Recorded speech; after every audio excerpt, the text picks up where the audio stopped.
Sou Marco Antônio Abud, sou médico psiquiatra da Universidade de São Paulo, titulado em neuromodulação.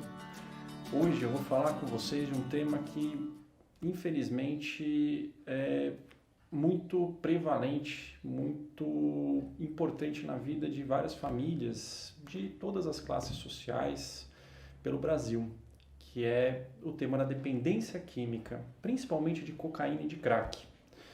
Esse tema, a ideia de fazer esse vídeo para vocês veio de uma participação que eu fiz no programa Super Pop, apresentado pela Luciana Gimenez, há algumas semanas atrás. Nesse programa, o tema da dependência química, de crack, principalmente, foi abordado com a história do ator Marcos Pagé, que interpretava o palhaço Bozo na década de 80. Eu fiquei bastante surpreso quando me chamaram para fazer essa participação, para falar desse assunto. Eu trabalhei durante um tempo no Hospital das Clínicas, na enfermaria de álcool e drogas. Eu trabalho agora na Universidade de São Paulo com esse tema, né? E eu fiquei chocado porque eu assistia muito Bozo, eu gostava muito de ver. Ele foi o primeiro intérprete e aquilo me surpreendeu, saber que ele passava por esse problema. No Brasil, estima-se que haja o maior mercado consumidor de crack do mundo. Uma recente pesquisa feita pela Universidade Federal de São Paulo, a Unifesp, eles conseguiram perceber que entre os estudantes, cerca de 2% já tinham experimentado cocaína uma vez na vida e 2 entre cada 100 estudantes já tinham experimentado crack. E o crack é uma das substâncias que mais causa dependência. Até 70% das pessoas que usam algumas vezes vão se tornar dependentes. Vamos entender um pouquinho como que essas substâncias agem no nosso cérebro e como que é esse mecanismo da dependência? E o mais importante, aonde que a gente pode atuar para ajudar essas pessoas a sair dessa prisão? Vamos dar uma olhada nessas imagens. Bom, vamos dar uma olhadinha aqui nessa imagem que está aqui no computador. Essa seta vermelha é o nosso circuito de recompensa e prazer no cérebro. Como é que ele funciona? Esse circuito ele é estimulado quando a gente está em contato com coisas que são muito importantes e prazerosas para a gente, para a nossa sobrevivência. Por exemplo, quando estamos com sede, quando estamos com fome, quando nós comemos, quando nós estamos com uma dor muito forte, quando temos frio, é estimulado por desejo sexual, pela libido também. Ou seja, é um circuito muito importante para a nossa sobrevivência, que ele é ativado com coisas prazerosas, fazendo com que a gente busque esse prazer. Olha só o detalhe aqui nessa imagem. Essa região que tem esses pontinhos amarelos, que fazem parte do circuito de recompensa e prazer, principalmente essa região que nós chamamos de núcleo accumbens, é uma região que ela é diretamente estimulada quando o indivíduo tem contato com a cocaína e com o crack. Eles ativam diretamente essa região, de uma forma muito intensa, muito poderosa, muito maior do que as outras coisas do nosso dia a dia ativam, do que as outras coisas importantes e prazerosas. Isso é muito eficaz, é muito específico. O que começa a acontecer? O cérebro ele começa a interpretar que essa substância que ativou tanto, que deu tanto prazer, é tão importante quanto as outras coisas da nossa vida. E o cérebro começa a confiar somente nessa substância para ter esse prazer.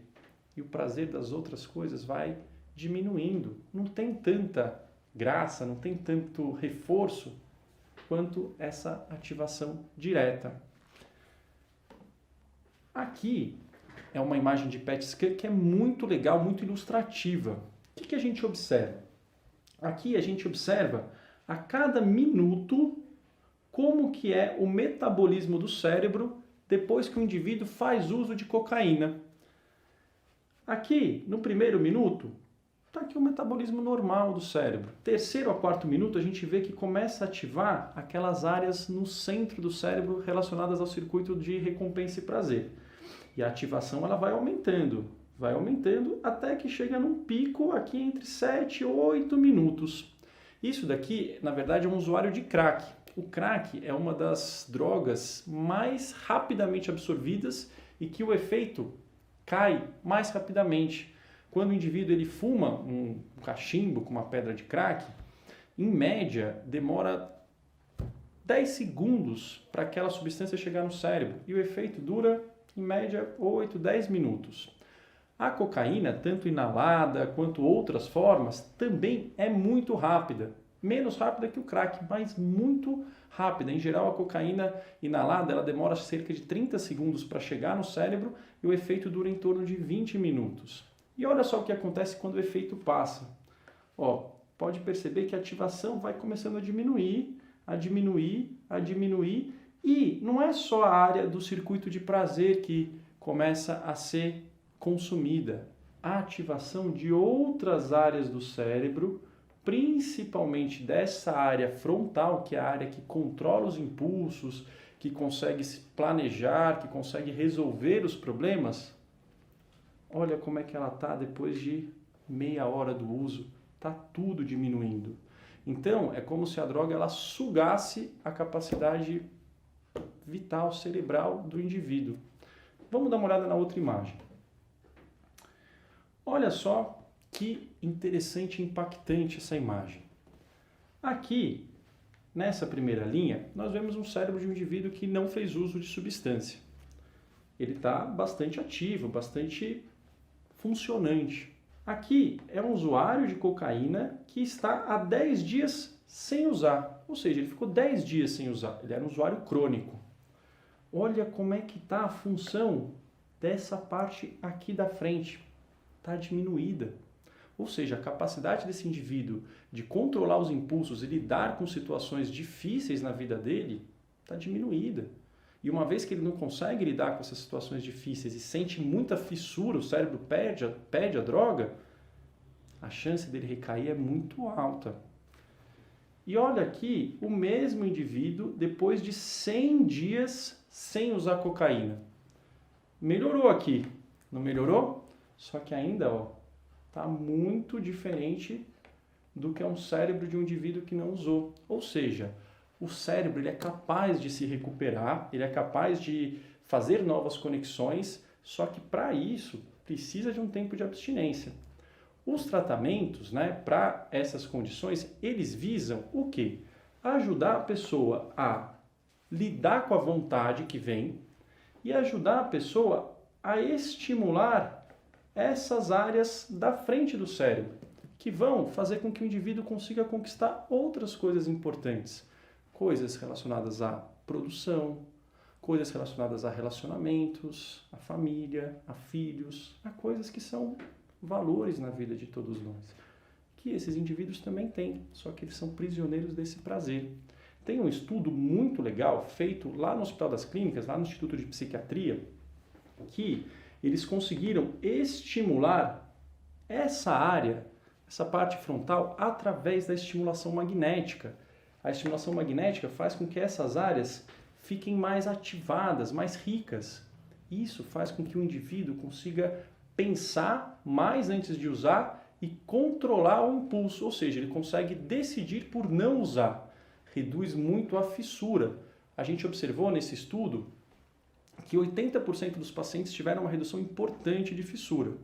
O tratamento não envolve só a estimulação magnética ou medicação, envolve toda uma rede, principalmente em terapia, orientação familiar, para que a gente consiga fazer com que essa pessoa possa retomar, se reerguer, reconquistar a vida dela. E o tratamento é possível sim. Bom, esse é o recado de hoje, é um tema super impactante, super importante. Imagino que vocês tenham várias dúvidas ou conheçam alguém que está passando por uma dificuldade e eu gostaria muito de que vocês se manifestassem, lessem, soubessem mais informações. A informação sempre ajuda e qualquer dúvida, por favor, mande uma mensagem aqui no canal. Hoje nós ficamos por aqui, até o próximo vídeo. Espero que as informações tenham ajudado muitos indivíduos e muitas famílias. E até a próxima. Tchau, tchau.